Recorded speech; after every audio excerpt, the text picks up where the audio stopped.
Hi everyone, Jamie here with Sweet Pickins. Welcome to our home. I'm so glad you're here. What a sad day it is today. And I didn't want the day to pass without acknowledging the passing of Dolly. Wow, what an incredible soul she was. You know, when God made her, he put a little more spunk and love and kindness.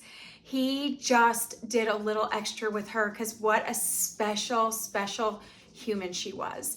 You know, she was so kind and loving and compassionate, and boy, was she a businesswoman. And as a businesswoman myself, I so look up to how amazing that aspect of her was. Her music was incredible. It told stories, that sweet Southern girl that was just so beautiful. And you could just see, you know, everywhere she went, she spoke kind words and left a little sparkle everywhere she went. I had the fortune of seeing her in concert when she came to Reno for the very last time, and she was wonderful. And I was planning on going to Vegas when she did her residency there and getting her, me and my daughter tickets, and she actually canceled those, postponed them, but canceled them and said at a later time she'll come back. So I was like, okay, we're definitely going to make that happen. So it was a shock. And you know, everybody loves Dolly. Most everybody just adores her because she's so kind. All the kindness that she does for people. She built Dollywood. She has a museum and a truck stop and a hotel. And she has all these other things that we probably don't even know about that she's had her hand in. And you know what? That stuff was not just to build up her wealth. She's a businesswoman, obviously, but it was to bring jobs to the communities, you know, and where Dollywood is, that was a very poor community, but look at all the jobs it brought and all the tourism. What a great person to think of not just herself, but to think of the community and the people that lives will be changed by things that she did. Her storytelling, that's what she did in all her music. And it was just so special to see somebody come up with nothing, with absolutely nothing, probably not even 2 pennies to rub together. She had a very large family. They were extremely poor. And it was just amazing to see what she built and how she was just so unselfish.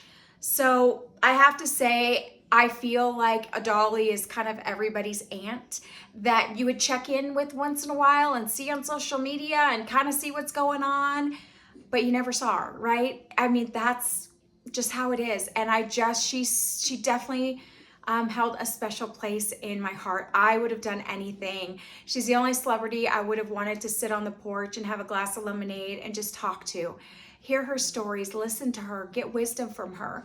You know, Dolly was such a kind soul, and I feel and compassionate and loving, and I feel like all of us can definitely take some of that away and do better and be better, not just for us or for our family, for our neighbors, for our community, for everyone that we encounter on a daily basis. We can be a little more patient. All of us can work on these things. And these are things that we saw.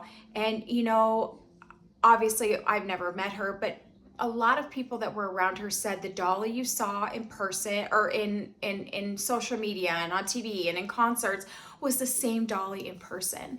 And it's just really special for her to be so authentic and never let her, you know, her rise to fame and her up on a pedestal ever change where she came from and who she was. So sweet Dolly is gone, but she'll live on forever. She's got cookbooks and all the beautiful songs. I actually have the music going. It's, you know, our speakers outside. We have music that's piped in outside, and I've got Dolly going, and I love Dolly. And we've always, anyone that knows me knows I'm a Dolly girl. So, and Steel Magnolias, let's just talk about that really quick. I've probably heard heard Steel Magnolias at least 1,000 times. And I say heard because yes, I've sat down and watched it hundreds of times. However, when I'm baking or I'm doing some office work, I'll just throw Steel Magnolias on in, you know, on my iPad and just listen to it. And I can recite everybody's lines, every character. It's absolutely nuts. Yes, Jeff's like, oh gosh. Anyway, so in memory of our sweet Dolly, we're gonna make a sweet treat. We're gonna make a pear cobbler. Guys, this cobbler is so easy to make. It's not your perfect cobbler. It's just such a yummy cobbler. And if you don't like pears, don't use pears. You can use any fruit you want. You can use fresh fruit or you can use canned fruit. So let's get into making this. And thank you for listening to me say some sweet things about Dolly, because she does hold such a special place in my heart. And I cannot say that a lot of tears have been shed today. All right, let's get started. So guys, just a quick note, I do not have this recipe memorized. So I have my recipe book here. So I'm gonna be working off the recipe. So we're doing pears today. You can use fresh pears, you can use canned pears. So I don't have fresh pears. We have pears, tons, hundreds on our tree out there. They are not ready to go. So I have 2 cans of pears in my pantry, so I just use them. So I'm using a little bit of a smaller dish, but if you use a 13 by 9, you're gonna want 3 cans of your canned fruit. If you're gonna do canned fruit, you need 3 for a 13 by 9. This is a little bit smaller. So let me tell you, this is on my notes in here. If you're going to use fresh fruit, you're gonna want 4 to 6 cups, depending the size of your pan. And when you use fresh fruit, you're gonna wanna add 3/4 cup of sugar, 1 tablespoon of cornstarch, and you are gonna wanna add 2 tablespoons of fresh lemon juice. That's if you're using fresh. Fresh is always great, but it's not always accessible. So this is something that you guys can make year round. So, all right, so what we're gonna do is we are going to, you know what? I actually forgot a bowl. Let me grab a bowl.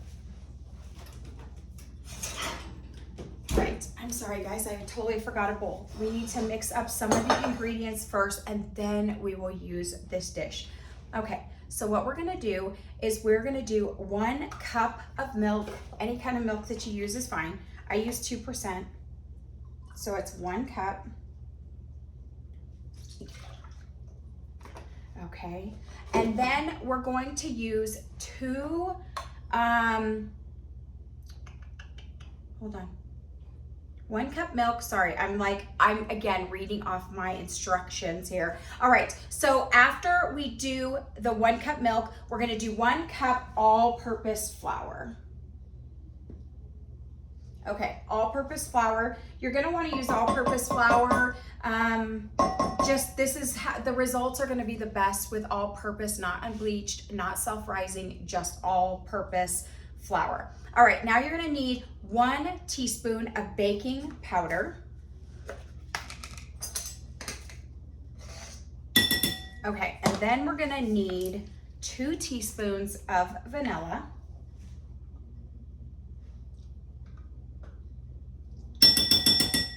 Okay. Alrighty, then I like to do just a splash of cinnamon. Not a lot, like just a little bit.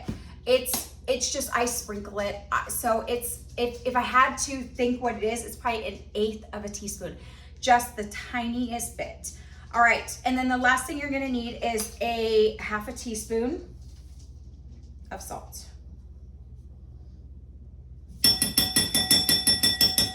Okay, so 1 cup of milk, 1 cup of all-purpose flour, 1 teaspoon baking powder, 1/2 teaspoon of salt, and the last thing you're gonna need is 1 cup of sugar. And that is white sugar, not brown sugar. Okay, so let's just mix this up. And it's gonna get thick and it's gonna get kind of doughy, and that's exactly what you want.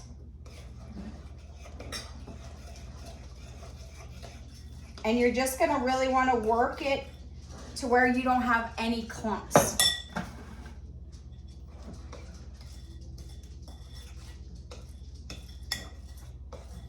So it just takes a little bit of time. You can whisk this too if you want, but you want to be able to get in there and get any clumps out. If you want to avoid clumps, then sift your flour. And then you could always throw in your baking powder in there too, just to sift it out. Okay, perfect. Okay, so let me show it to you guys. So this is what it looks like. It's thicker. It's not as thin as milk, but it's not super duper thick like a dough. All right, so what you're gonna do now is you're gonna take your pan here. Again, it depends on what size. I'm doing 2 cans of fruit. Now what you're gonna do with your fruit is, I happen to have in my pantry I have a Del Monte and I have a Great Values, and they're both pear halves, so we're gonna use them. So you're gonna wanna use the juice. So we're gonna pour that in with the juice.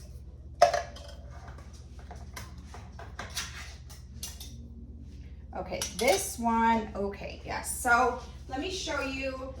The other one was cut up.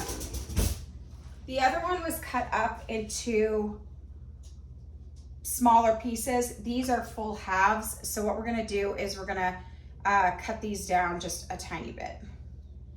Ooh, let's hope I don't cut myself.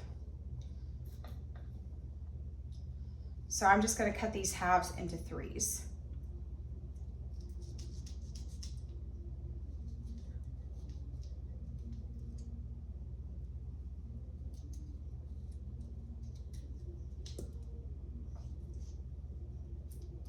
Definitely different quality fruit between the 2 cans. Oh, it's very, very obvious.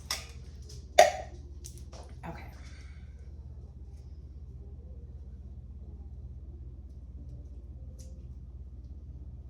Great Values fruit is not as pretty or nice.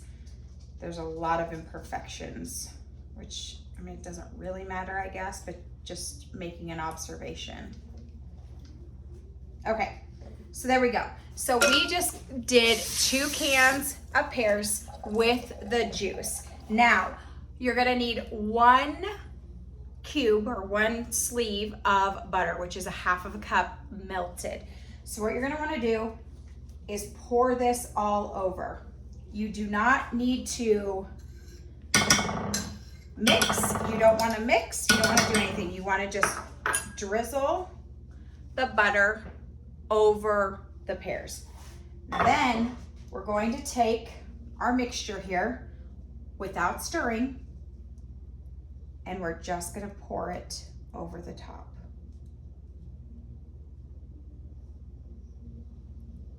I know you wanna stir, I get it, but don't. So this is heavy, so it is going to sink to the bottom. Don't worry. Okay, so let me show you what this looks like. This is what it looks like. All right, so now what you're gonna do is nothing. You're just gonna leave it.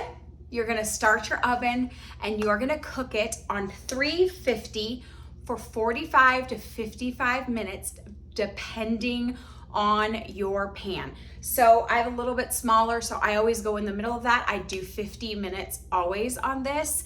But if you have a 13x9, you're gonna wanna do the full 55 minutes. So I always do 50 minutes on mine, but just kind of watch it. You're gonna know when it's done. It's gonna be golden on the top. It's gonna have this beautiful crust, golden color, not burnt, maybe a little darker on the edges, but not much. You're gonna know exactly when this is done. So 350 for me, I'm putting in for 50 minutes. That's it, guys. And then it's just, you know, scoop and serve. I love to serve this with ice cream. Tonight, I'm not gonna serve it with ice cream. You could always do a little powdered sugar over the top. That is totally yummy.